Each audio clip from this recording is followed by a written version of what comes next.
Hermanos, tome su Biblia y ábrala en el libro o la carta de Gálatas, capítulo 5, versículos del 13 al 15. Gálatas, capítulo 5, versículos del 13 al 15. Para los que no saben o nos visitan o son nuevos o se les ha olvidado, estamos en una serie a la carta de Gálatas, en la que estudiamos versículo a versículo esta carta. Ya vamos por el capítulo 5, nos faltaría un capítulo, el capítulo 6, para terminar. Vamos por la mitad del capítulo 5. Y debo confesar que para mí es una alegría porque cuando llegamos al capítulo 2, el apóstol Pablo da como una especie de spoiler de lo que va a hablar en el capítulo 5, él da como un adelanto. Y yo recuerdo que en esa prédica yo decía, cuando lleguemos al capítulo 5, gloria sea al Señor. Pues ya hoy hemos llegado y en el anterior domingo estábamos aprendiendo sobre aquellos que desechan la gracia de Dios por querer ganarse la salvación por medio de su esfuerzo o por medio de sus obras. Pero el apóstol Pablo continúa, aunque cambia de tema en esta parte, en el versículo 13 al 15, él cambia de tema. Él hace como un paréntesis sobre cómo debe, de manera correcta, en nuestras vidas influenciar la libertad que nosotros tenemos en Cristo. Y es que esta libertad produce amor, como vemos ahí el título del sermón de hoy, una libertad que produce amor. Y eso es lo que vamos a estar viendo en la mañana de hoy. Vamos a estar viendo. Este sermón está dividido en 3 puntos. El primer punto es una libertad mal entendida. Una libertad mal entendida. Segundo punto, el amor resume la ley. El amor resume la ley. Tercer punto, resultados de una libertad sin amor. Recordemos que el mundo allí afuera tiene un concepto de libertad diferente al que nosotros como creyentes tenemos. Voy a volver a repetir eso para los que están un poco distraídos. El mundo allí afuera tiene un concepto de libertad distinto al que el creyente tiene. Allí afuera piensan que son libres porque hacen y deshacen lo que quieren. El cristianismo piensa que la libertad en Cristo es otra cosa distinta. Nosotros somos libres cuando somos libres del pecado para pertenecer a un amo distinto. Anteriormente éramos amos del pecado, como cualquier impío que prefiere hacer lo que su carne y sus deseos le dictan, pero cuando venimos a Cristo entendemos que hay una libertad diferente a la que el mundo vive. El mundo piensa que libertad es vivir como nos dé la gana. Nosotros pensamos que ahora en Cristo nuestra libertad está regida a que ya no hacemos parte de ese reino del pecado porque hemos venido a pasar al reino de Dios, al reino de la luz. Y nuestra libertad no se basa en prohibición, que yo no puedo hacer esto, que puedo hacer lo otro, no. Se basa, según Gálatas, en que ya no somos esclavos de la ley, de que ya nosotros no dependemos de la ley para ser salvos, sino que por medio de la gracia de Dios, por medio de Cristo y por medio de la fe, somos salvos.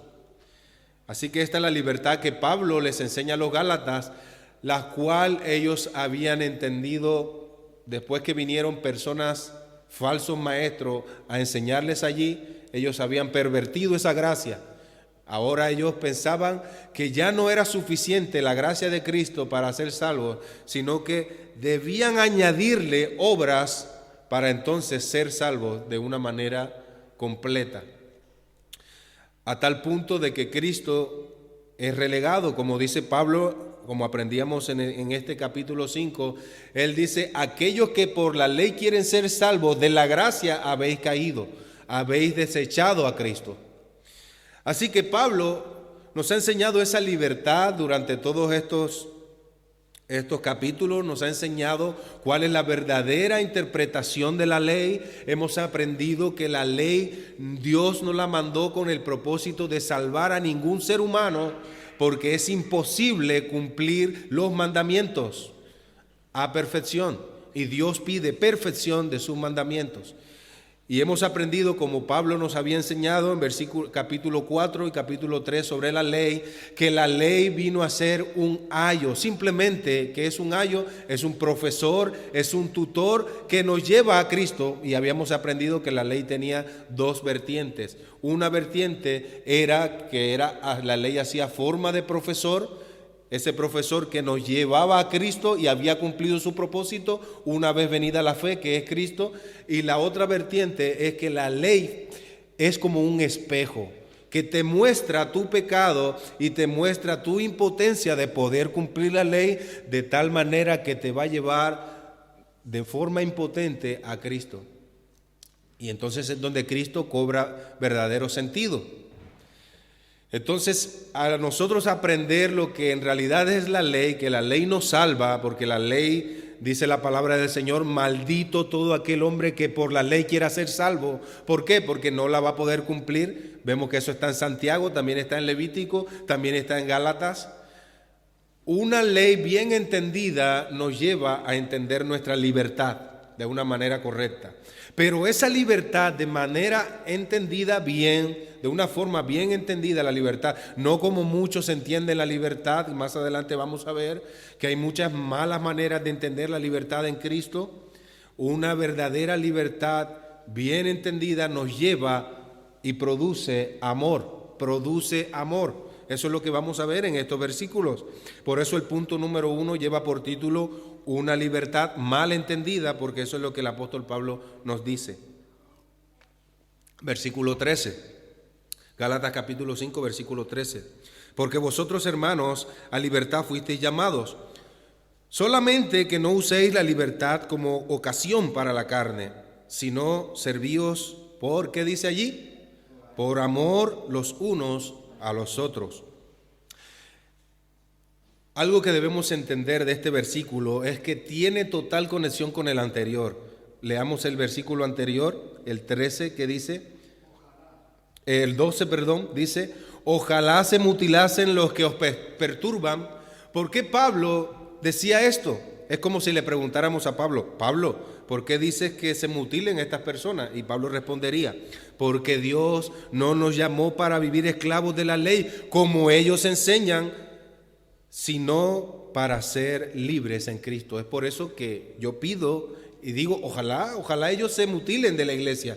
Y como ya habíamos aprendido, el significado literal de eso era que en realidad se cortaran todo el aparato reproductor, porque ya ellos estaban enseñando la incircuncisión.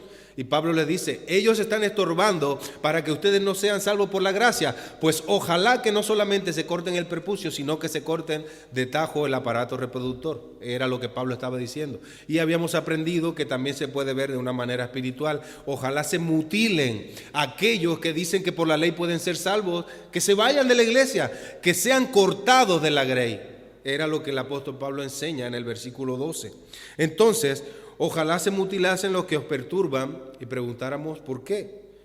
Versículo 13, porque vosotros, hermanos, a libertad fuisteis llamados. O sea que tiene una conexión allí.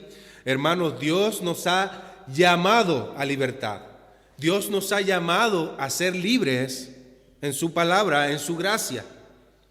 Eso no quiere decir, hermanos, quiere decir que nosotros, si nos ha llamado Dios a libertad, quiere decir que no éramos libres, que éramos o esclavos o cautivos o presos, alguna de estas palabras, porque Él nos ha llamado a libertad.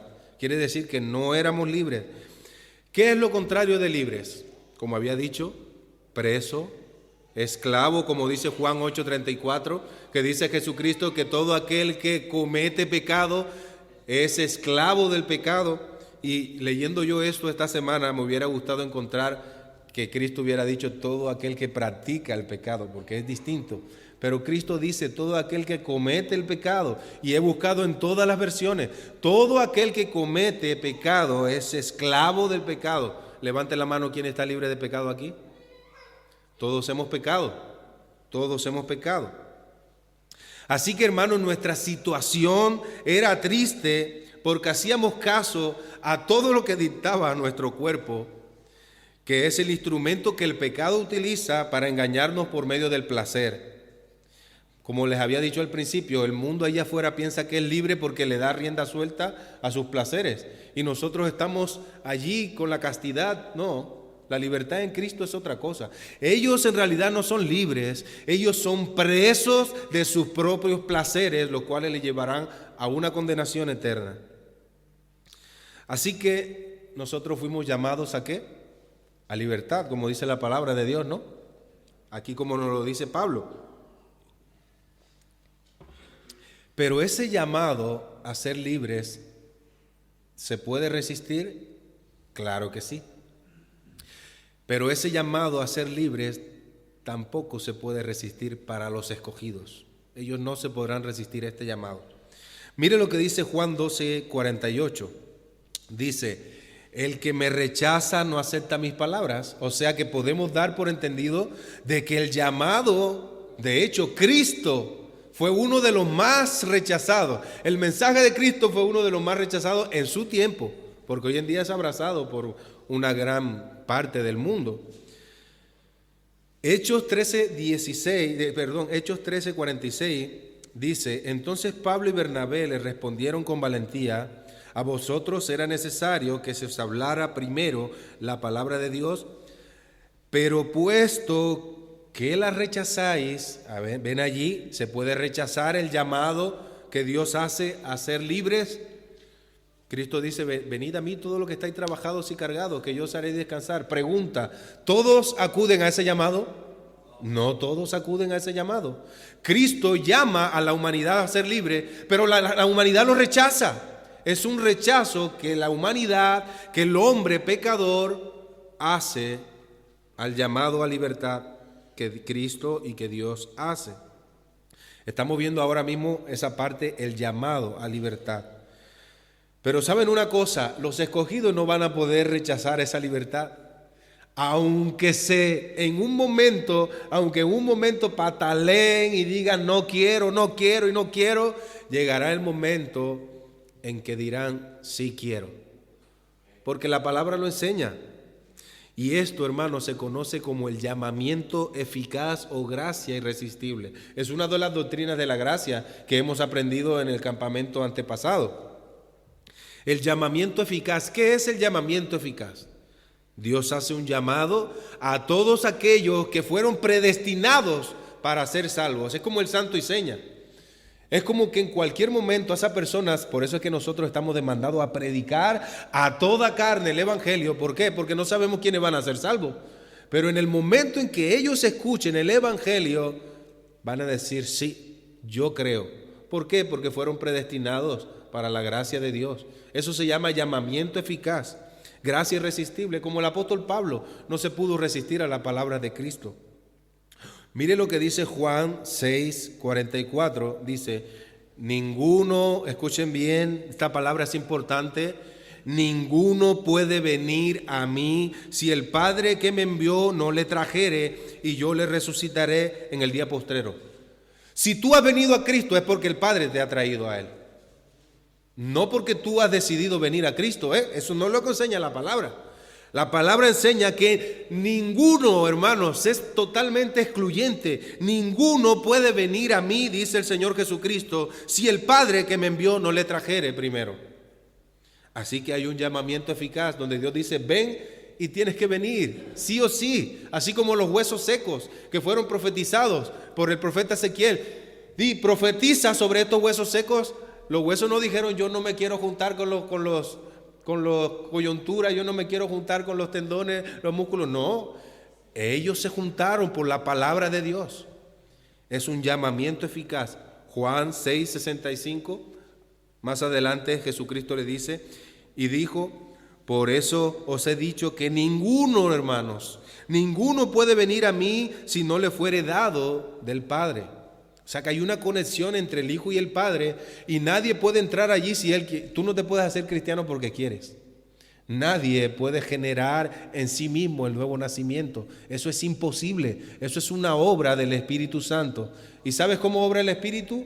El viento sopla donde quiere y oye su sonido. Donde quiere sopla el viento. Así que eso no compete, hermanos. Tú quieres por tu fuerza ser cristiano, yo quiero convertirme. No, no, no, no, no. Eso es algo que viene del Espíritu. Nadie puede convertirse a sí mismo. Es por eso que en esa conexión entre hijo y padre, él dice, nadie puede venir a mí, o sea, nadie le van a hacer venir a mí porque él quiere, no. Primeramente el padre tiene que enviar a su hijo. ¿Y cuáles son esos enviados? Los que él ya escogió desde antes de la fundación del mundo. Dice, los que fueron predestinados, esos que fueron llamados para salvación. ¿Y tú y yo sabemos cuáles son? No. Por eso tienes que predicar el Evangelio, que aprendíamos esta mañana a testificar. Tienes que dar testimonio allá afuera del Evangelio, porque tú no sabes si la persona que trabaja contigo ahí al lado es un cristiano en potencia. No lo sabes.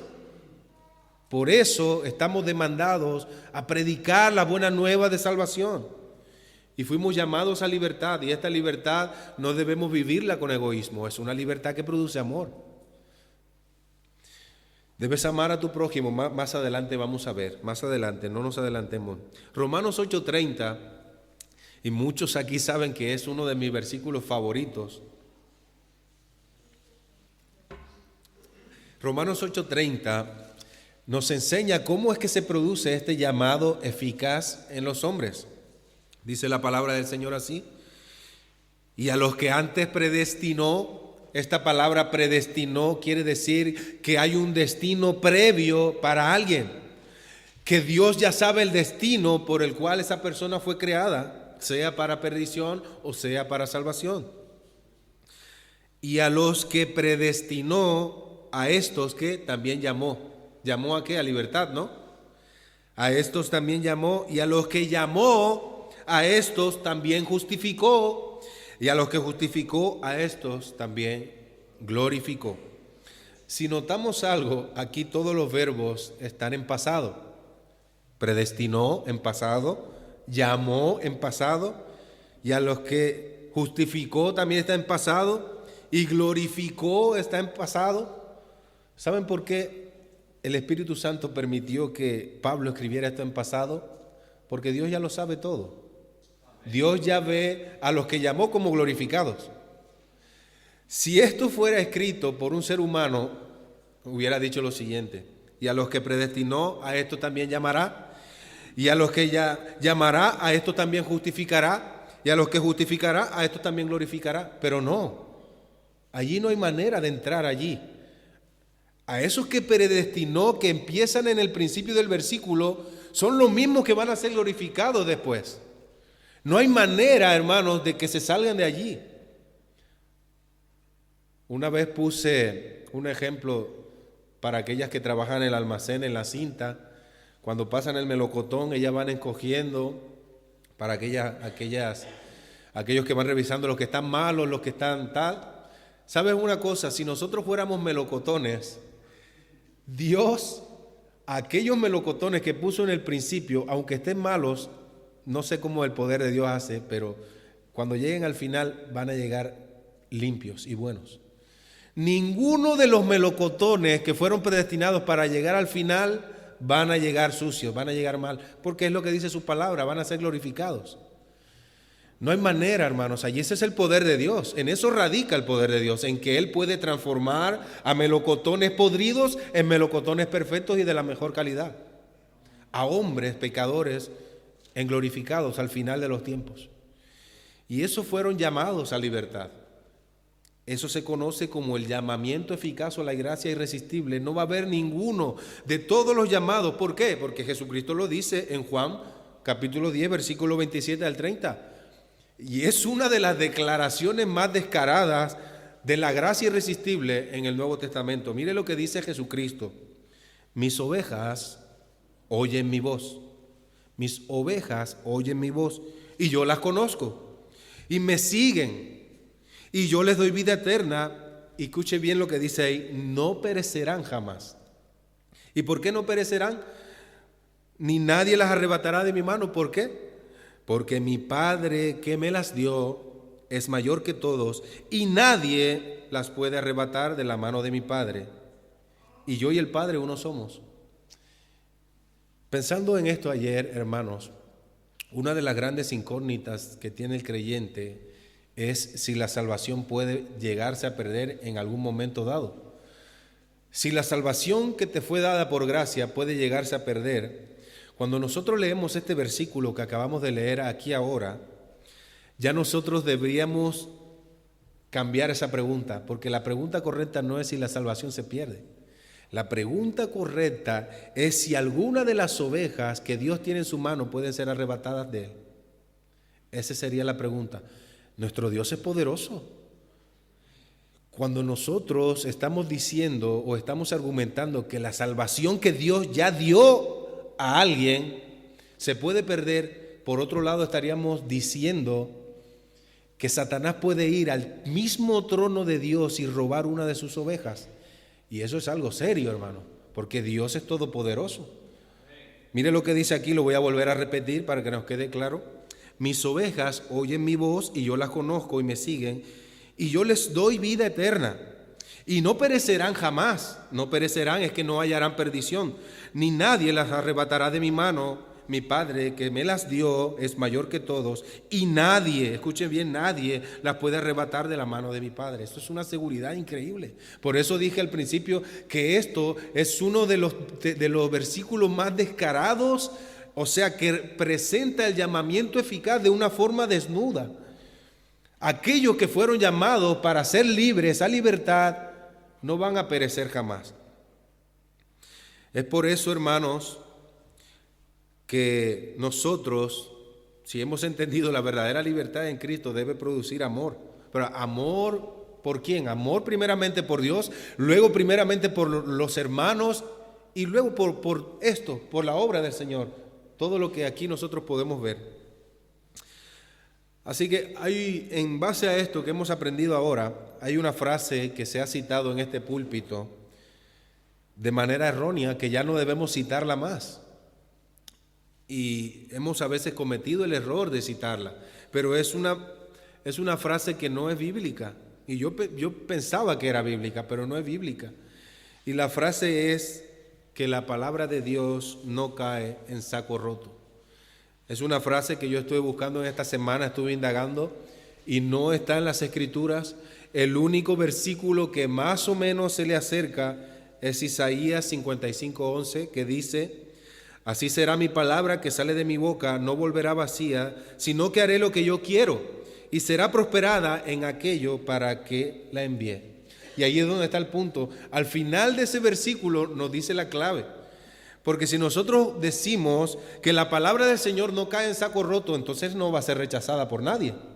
Entonces todos serían salvos si no cae en saco roto. Pero lastimosamente la palabra del Señor, y creo que aquí puede estar cayendo en algún saco roto. Y allá afuera cae en saco roto. Todos los días la palabra del Señor cae en millones de sacos rotos.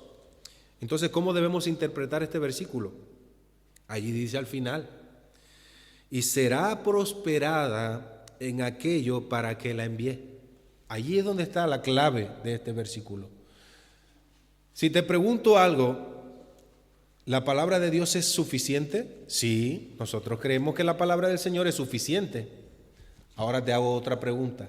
¿Suficiente para qué? ¿Para qué envió Dios la palabra con esa suficiencia?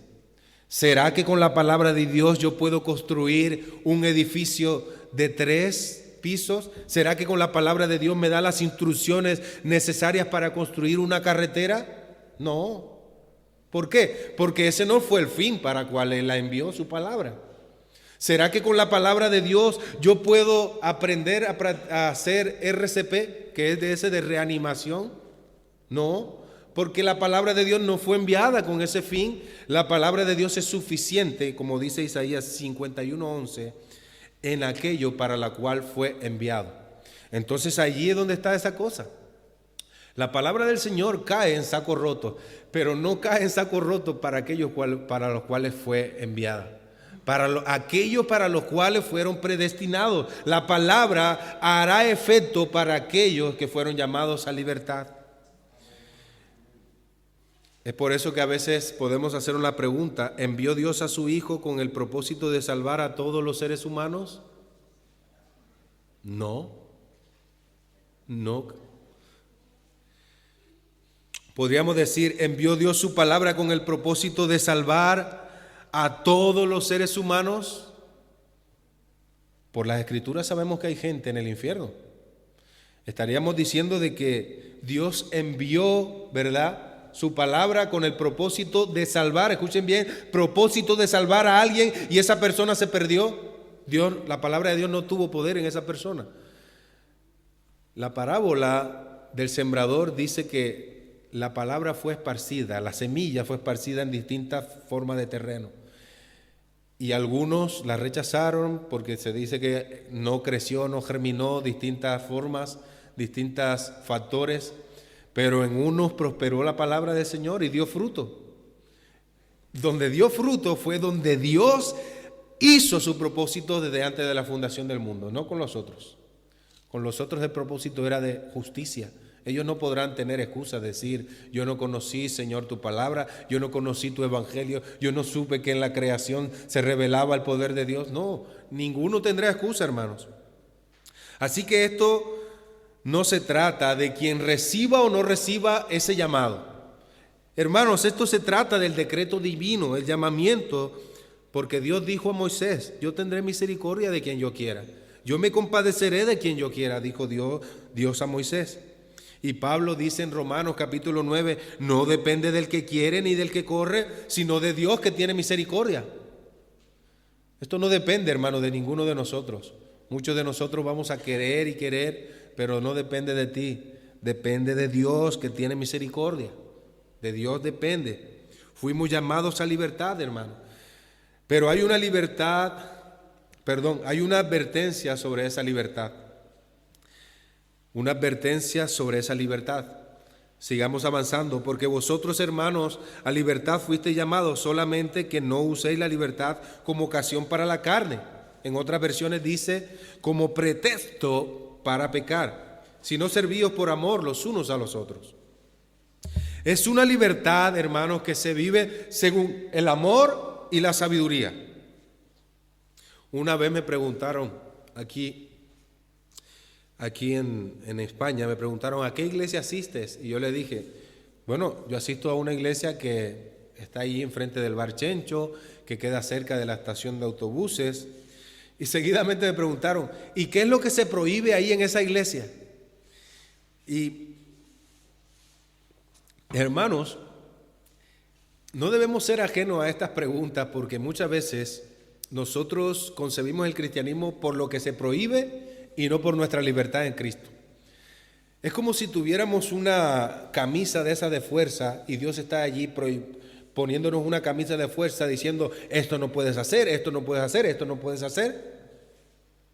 Como el robagoso cósmico, dicen algunos, como si Dios fuera el robagoso cósmico. No, hermanos.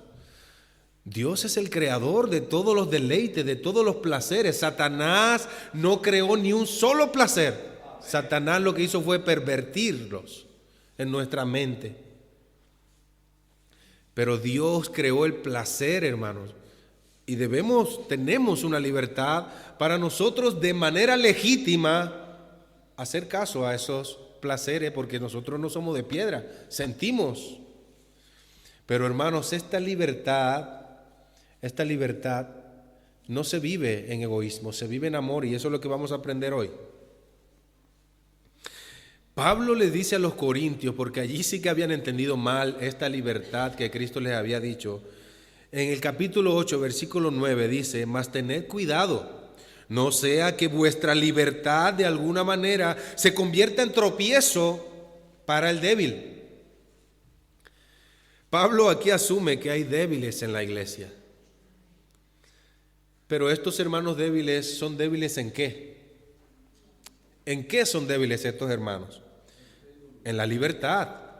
Si hacemos conexión, estos hermanos son débiles en la libertad porque no conocen bien hasta qué punto son libres. ¿No han escuchado nunca esto ya es un cliché o un tópico de aquella hermanita legalista que está en la iglesia y que dice, esto no se puede hacer, esto tampoco porque te vas al infierno? Eso creo que hay en la mayoría de las iglesias, ¿no? Bueno, aquí creo que no. La verdad que el Señor ha hecho una obra grande con nosotros y hemos aprendido nuestra libertad en muchos asuntos. Pero a veces, hermanos, esto no es algo que se dice con la boca, sino que es una actitud del corazón. Así que su conciencia es débil, como dice 1 Corintios 8:12. De esta manera, pues, pecando contra los hermanos e hiriendo su débil conciencia, contra Cristo pecáis. Y Pablo aquí no está arremetiendo contra los débiles, sino contra los que tienen la conciencia bien informada.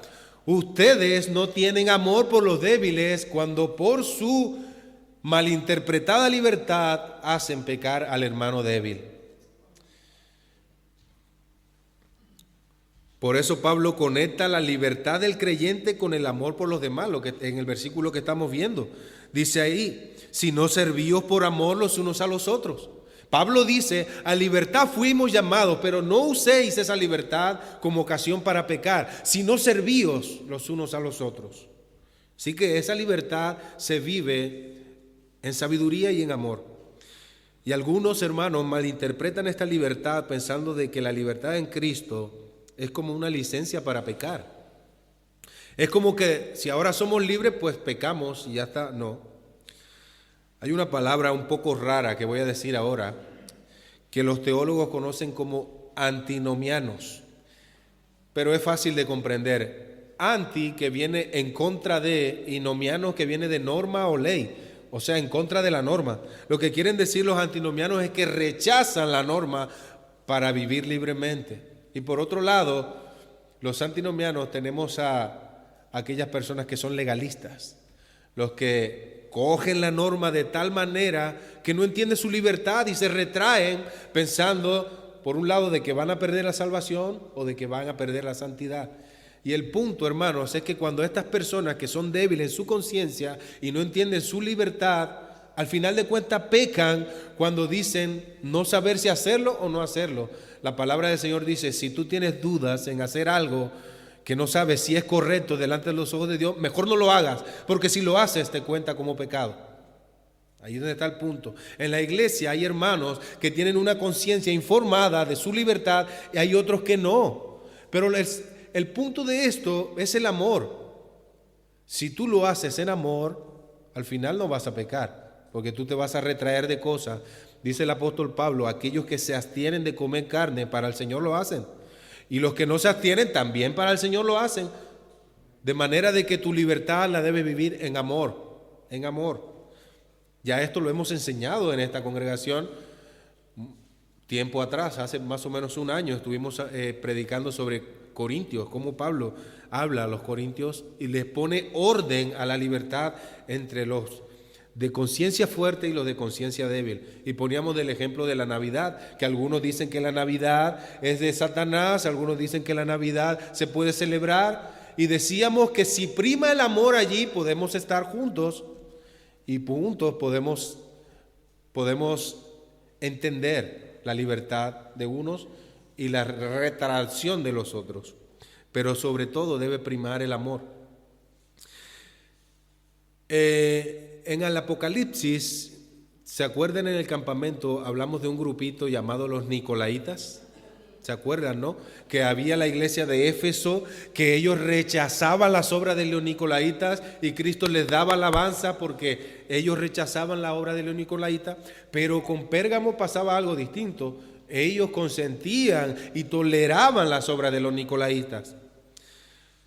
Los Nicolaitas posiblemente fueran una especie de estas personas que no entendían la libertad, eran unos libertinos.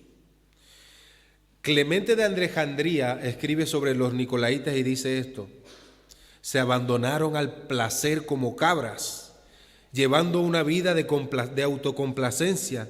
Su enseñanza, escuchen bien, porque estamos haciendo conexión con Gálatas, su enseñanza pervertía la gracia y reemplazaba la libertad por la licencia para pecar. Esto hacían los Nicolaitas. Y muchos fueron engañados en las iglesias del Apocalipsis por este grupo de pervertidos. Ellos usaban la libertad como pretexto para pecar, cuando dice la palabra que Dios nos hizo libres de la esclavitud del pecado. Esta, hermanos, es una libertad que se vive más de forma conjunta o corporal que de forma individual. Cuando Dios liberó al pueblo de Israel, lo hizo de manera conjunta. Él no liberó a Moisés solamente, Él liberó al pueblo de Israel y gozaron de esa libertad de manera conjunta. Lo mismo debe ser en la iglesia. Si tenemos libertad en Cristo, no la usemos como ocasión para pecar o para que nuestro hermano peque, sino para que juntos podamos vivir esa libertad. Si comer carne provoca que tu hermano peque, ¿qué dice? Pero ¿por qué no la comes? Es que es importante conocer el por qué. Por amor, porque le amamos al hermano. Allí es donde está el punto. Que una libertad que produce amor. Esa es la verdadera libertad. La otra libertad es un egoísmo. Si sacrificas el amor por tus hermanos para satisfacer tus deseos, usando de pretexto la libertad en Cristo, tú no has entendido la libertad. No la has entendido. Esta semana escuché en las redes sociales, tuve la oportunidad de escuchar de un pastor que decía que tomar vino y cerveza no era pecado. Y si vamos a la Escritura no lo dice, que tomar alcohol sea pecado. La Biblia no lo dice. De hecho, el vino que compartían los apóstoles contenía alcohol, porque si no, no era vino. La palabra dice que vino era. El vino contiene alcohol. Pero la palabra de Dios sí prohíbe las borracheras. Bueno, mire lo que decía este pastor que no entendía su libertad en Cristo. No la entendía. Y él decía, hermanos, beber vino y cerveza no es pecado. ¿Y sabe qué estaba pasando en la congregación? Que algunos hermanos lo veían tomando su cervecita a ese pastor. Lo veían tomándose una copita de vino. Y lo que este pastor no sabía era que estaba atentando con la conciencia débil de algunos hermanos, que luego se supieron de algunos hermanos allí que cayeron en el alcoholismo, porque eran débiles de conciencia. Él los hizo pecar. Así que si tú puedes en tu libertad, lo que tú entiendes, estamos hablando de cosas lícitas, no estamos hablando de que, bueno, como yo entiendo que soy libre en Cristo, pues hago cosas por allí escondidas. No. La libertad en Cristo se vive según las cosas lícitas que están en la ley de Dios, en el decálogo. De allí no te puedes salir. No es licencia para pecar, debemos entenderlo, hermanos.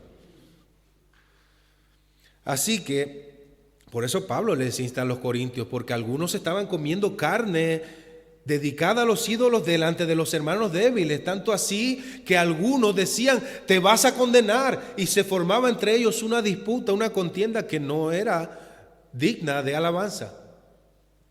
No había amor entre ellos, no primaba el amor. Así que Pablo dice, mejor ve y tú puedes hacerlo, comer esa carne de ídolo. ¿Por qué? Porque un ídolo no es nada. Era una carne que era más barata y algunos decían que era más sabrosa y la podían comprar, pero no te la comas delante de un hermano, era lo que Pablo decía. Tú en lo secreto puedes hacerlo porque estás haciendo pecar al hermano. Ahora, ¿sabe qué causaba en los hermanos de conciencia débil? Una duda. Y ellos empezaban a dudar. ¿Será que comer carne dedicada a los ídolos no es pecado?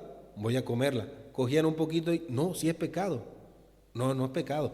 Y había una duda que es muy peligrosa para el cristiano que tiene su mente débil. Porque al final de cuentas peca.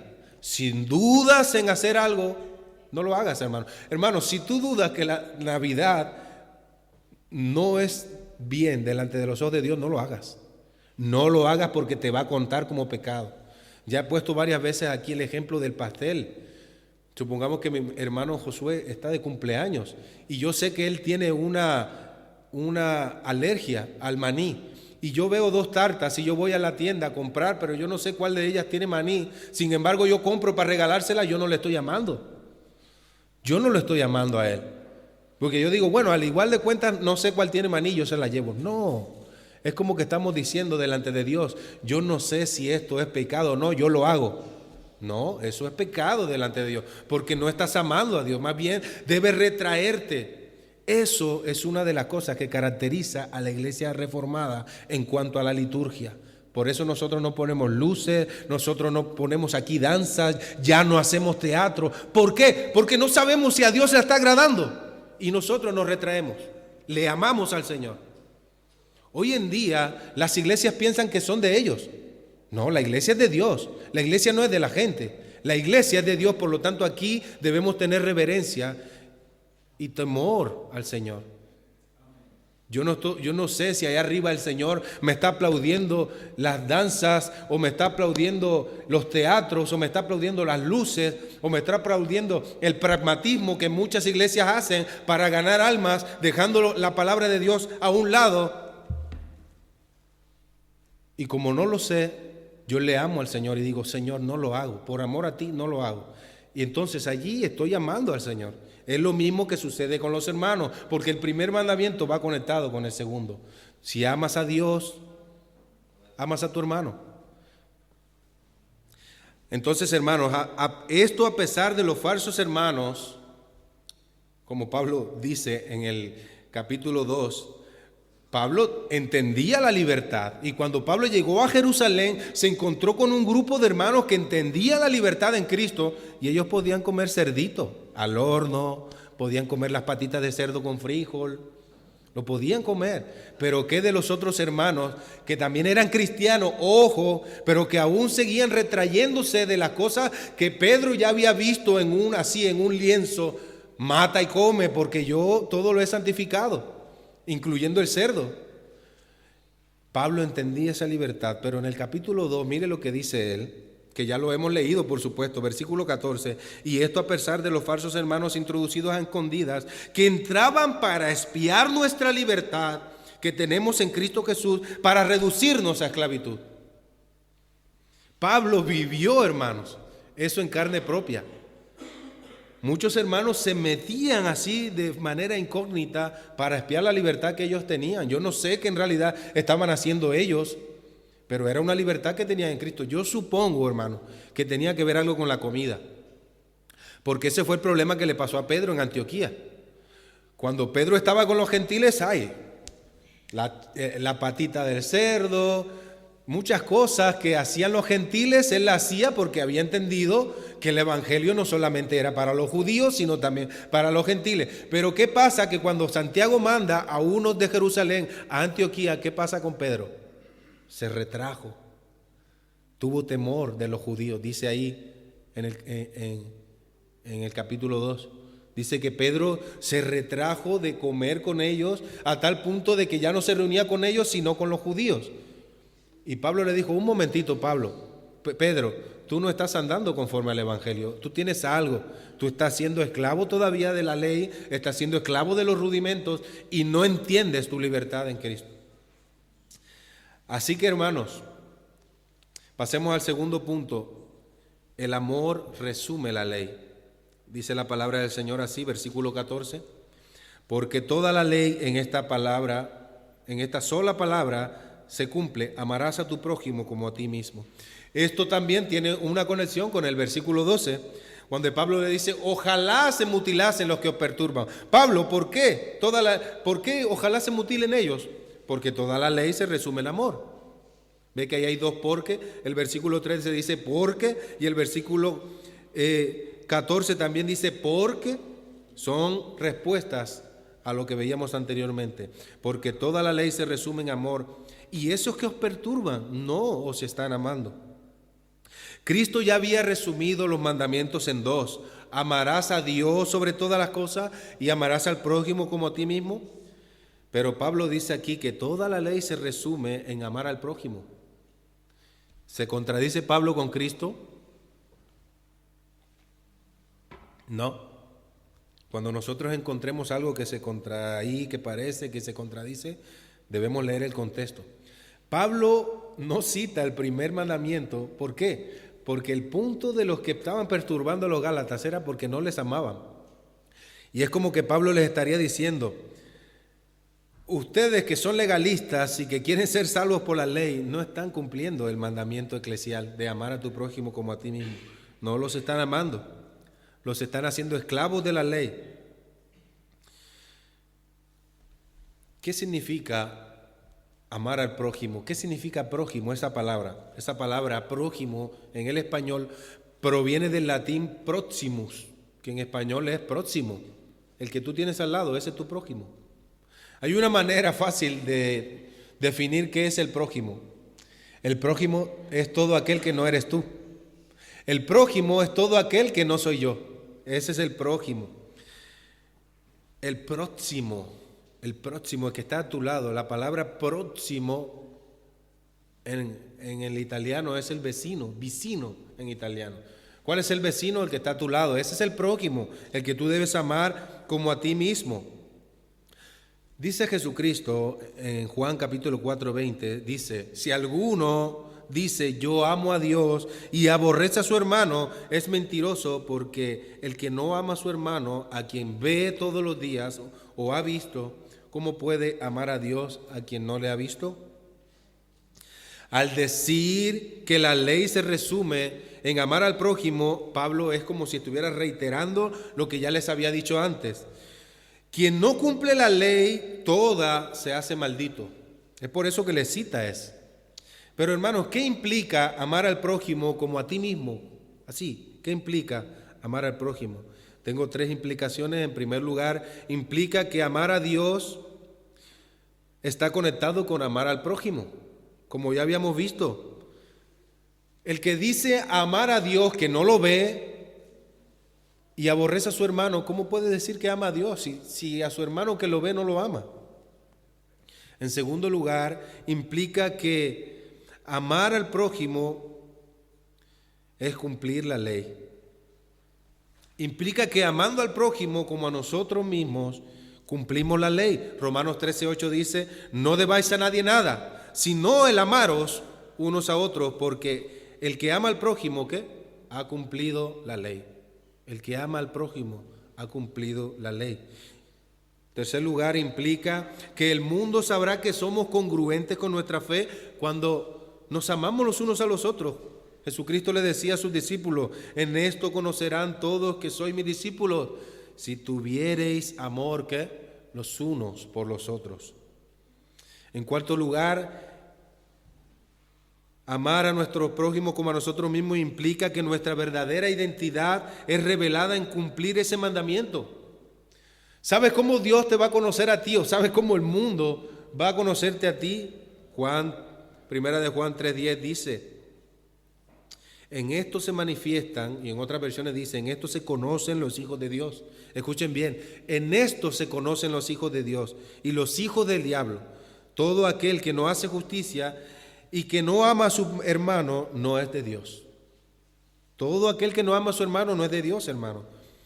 La Escritura entera está llena de este mandamiento, de principio a fin.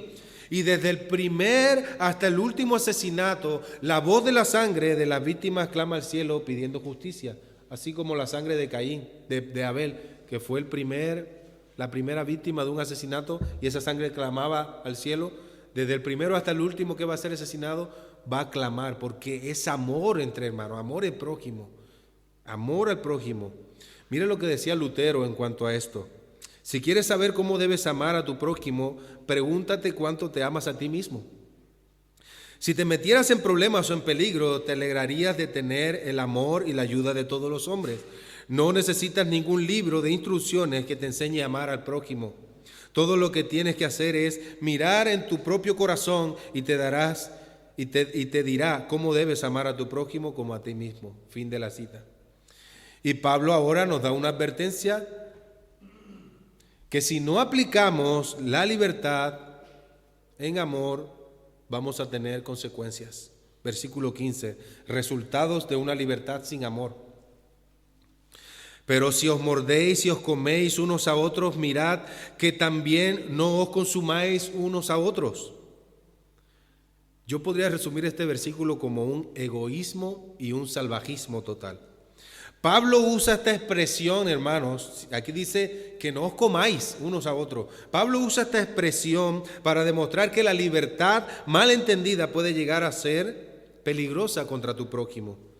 No solo te lleva a no amarlo, una libertad mal entendida, no solo te lleva a no amarlo, sino también te lleva a hacerle daño. Dice un comentarista sobre esto. Esto nos recuerda a una manada de animales salvajes. Así es como puede actuar la iglesia cuando usa su libertad, entre comillas, como plataforma para promover el egoísmo. Si Si quieres ver algo de acción, junta a dos personas egoístas. Las dos personas egoístas eventualmente se comerán la una a la otra. Esto va a pasar sí o sí. Cristo nos deja un mandamiento nuevo. Él dice, un mandamiento nuevo os doy, que os améis unos a otros. Dice ahí, como yo os he amado, que también os améis unos a otros. En primera instancia, si nosotros vemos este mandamiento, podríamos preguntarnos, ¿pero qué tiene de nuevo? Si ya en el Antiguo Testamento, en Levíticos y en Éxodo, dice que debemos amarnos unos a nosotros. Sí, aquí hay un nuevo mandamiento, dice, como yo os he amado. Hay un estándar allí. Cristo es el estándar de amor perfecto. Cuando nosotros leemos Corintios 13, que muchos aquí saben que Corintios 13 habla de la preeminencia del amor, cuando nosotros leemos ese capítulo, hermano, el que se describe allí es Cristo. Cristo es el que puede amar de manera perfecta y el que nos amó a nosotros de manera perfecta. El amor de Cristo te lleva a amar a los hermanos. Tú no puedes decir que Cristo te ama si tú no amas a tu hermano, ya como había leído antes. Hermanos, el amor por los hermanos, escuchen bien los que están dormidos, porque esta es una aplicación para todos. El amor por los hermanos te lleva a congregarte.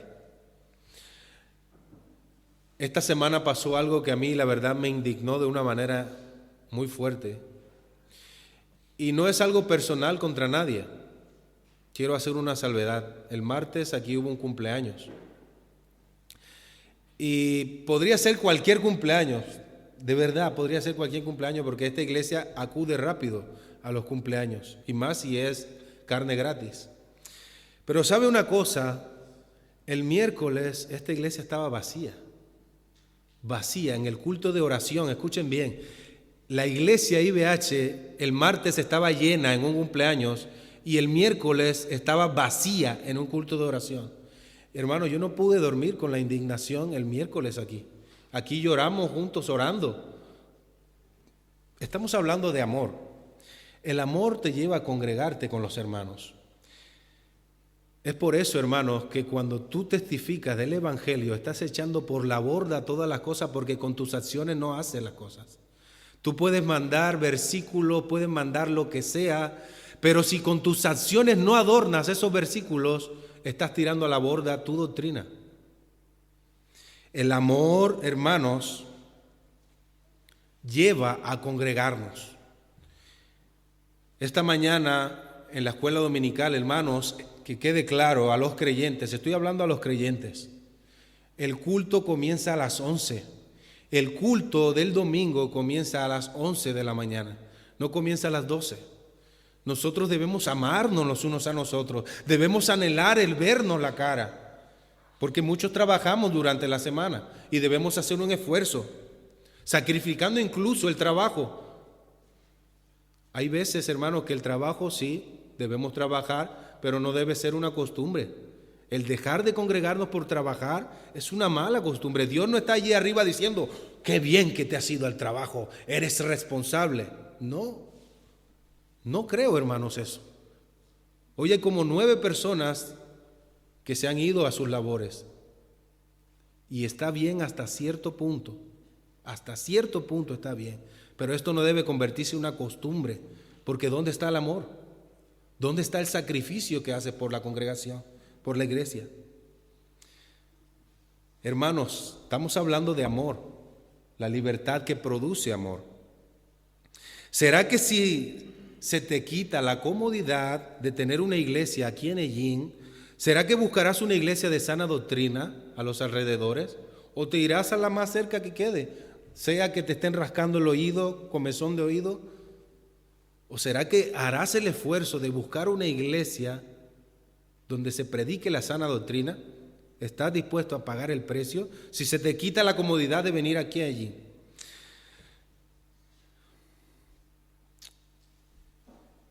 Amarás a tu prójimo como a ti mismo. ¿Amas a tus hermanos aquí en la iglesia? ¿Qué pasa por tu cabeza durante la semana cuando no estás con tus hermanos? ¿Será que esperas el domingo con ansia de llegar a ver a los hermanos? Como yo expliqué una vez, El cristiano no viene a los domingos primeramente a buscar de Dios, porque Dios está en todo lugar y lo puedes buscar en tu casa. Aquí vienes a ver a los hermanos, a practicar el amor, la paciencia. El impío sí viene a buscar a la iglesia a Dios, porque no sabe dónde está. Pero tú como creyente sí sabes, dice Cristo, y cerrada la puerta, allí cerrada la puerta, en oración puedes buscarle. Tú aquí, hermano, vienes a practicar el amor en comunión con los hermanos. Ese amor, esa libertad, si fuiste libre en Cristo, aquí vienes a practicar el amor con los hermanos. ¿En qué nivel de prioridad tienes el congregarte? ¿Será que si se te sale cualquier plan el domingo, pones primeramente ese plan en ese domingo antes que venir a la congregación? ¿Lo pones en balanza? ¿Se te pasa por la cabeza? ¿Será que hago esto que me están invitando a ir a cualquier parte, a comer a cualquier parte o ir a la iglesia? Yo creo que ningún cristiano, hermano, de verdad se lo digo, ningún cristiano debe poner esa balanza. Primeramente la iglesia, antes que cualquier otro plan. Y hay ocasiones y ocasiones, sí puedes hacerlo en cualquier momento, pero esto no puede regir tu pensamiento, esto no puede regir tu comportamiento. Debes amar el congregarte con los hermanos. Es aquí donde nosotros expresamos el afecto con los hermanos. ¿Esperas el día del Señor para expresar esos afectos a los hermanos? ¿Será que estamos en libertad con Cristo? ¿Será que esa libertad que hemos entendido produce amor? ¿Sabe una cosa, hermanos? Algo que está caracterizando a la iglesia bíblica de Yin y que no me está gustando nada, es que algunos vienen a la iglesia cuando están bien, solo cuando están bien, solo cuando todo va bien es que vienen a la iglesia, pero si están mal, no. ¿Dónde está el sacrificio? ¿Dónde queda el sacrificio por Dios? Pregúntate allí mismo, ¿qué has hecho para sacrificar por el Señor, por tus hermanos? Dios o Cristo dice unas palabras a sus discípulos y le dice: ¿qué recompensa tiene amar a los que son de tu familia? Si aún los más perversos aman a sus hijos. Ama a tu enemigo. Allí es donde está el sacrificio del amor.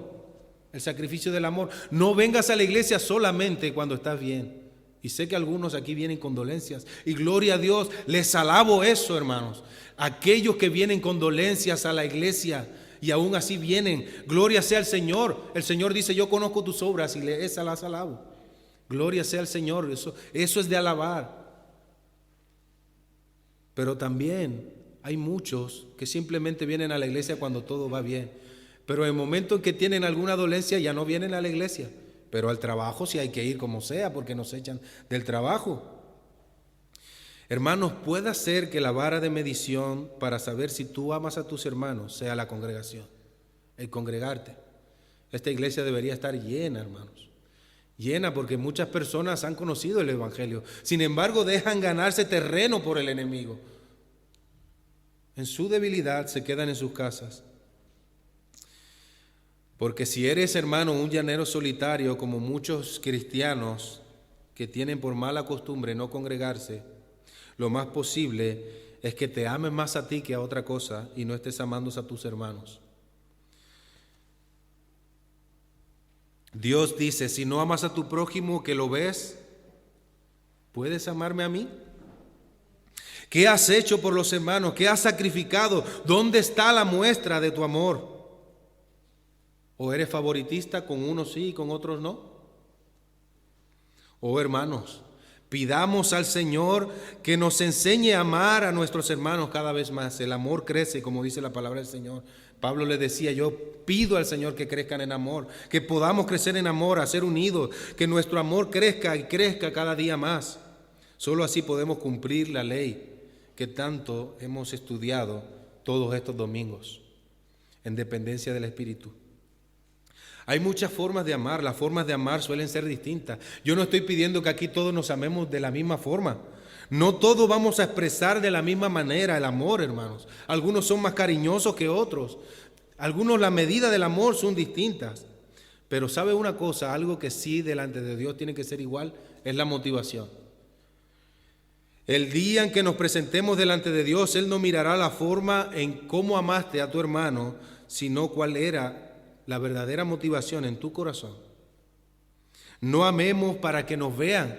No hagamos de que estamos amando para que nos vean, hermano, o quedemos bien delante de los demás. Dice Romanos 12:9, el amor sea sin fingimiento. Debe ser fingido. Amémonos sin fingimiento y sin esperar una respuesta de ese amor a cambio. Para terminar, hermanos, hay un pensamiento que me lleva calcomiendo la cabeza todas estas semanas, pero que no puedo, en realidad no sé cómo expresarlo. Pero creo, hermanos, que el verdadero amor no se mide por cómo la persona te traten a ti, sino más bien cómo está esa persona dispuesta a perdonar tus errores. Sino más bien cómo esa persona está dispuesta a esperar cualquier error de ti y decir, te libro de la culpa, porque te amo, te perdono. Y creo que es más o menos así como está ese pensamiento en mi mente, porque yo personalmente estoy dispuesto a perdonar cualquier agravio del ser humano. Y eso, hermano, no proviene de mí, es un don que Dios me ha dado.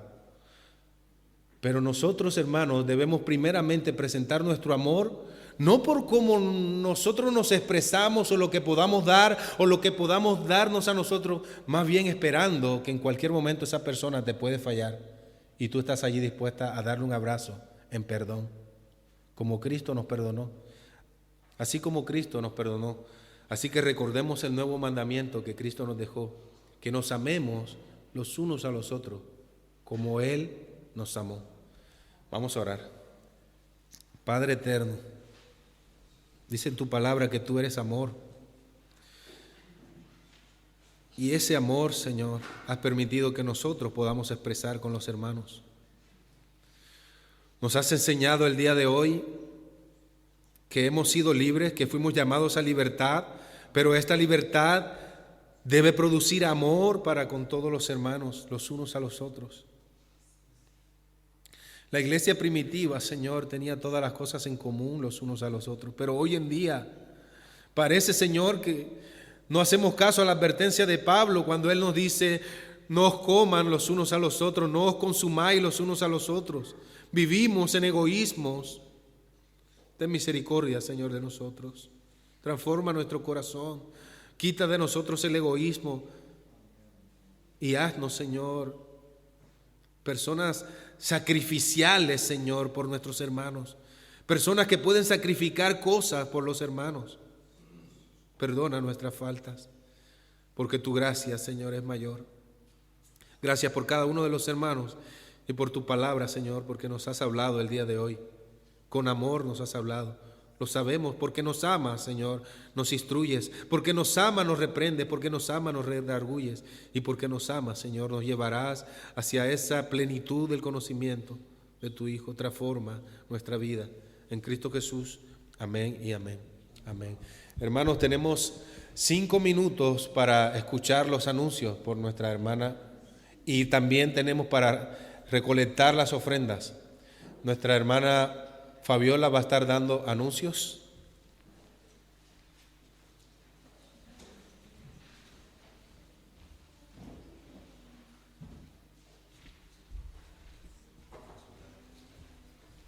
Hermano, buenos días. Les saludo con la paz del Señor.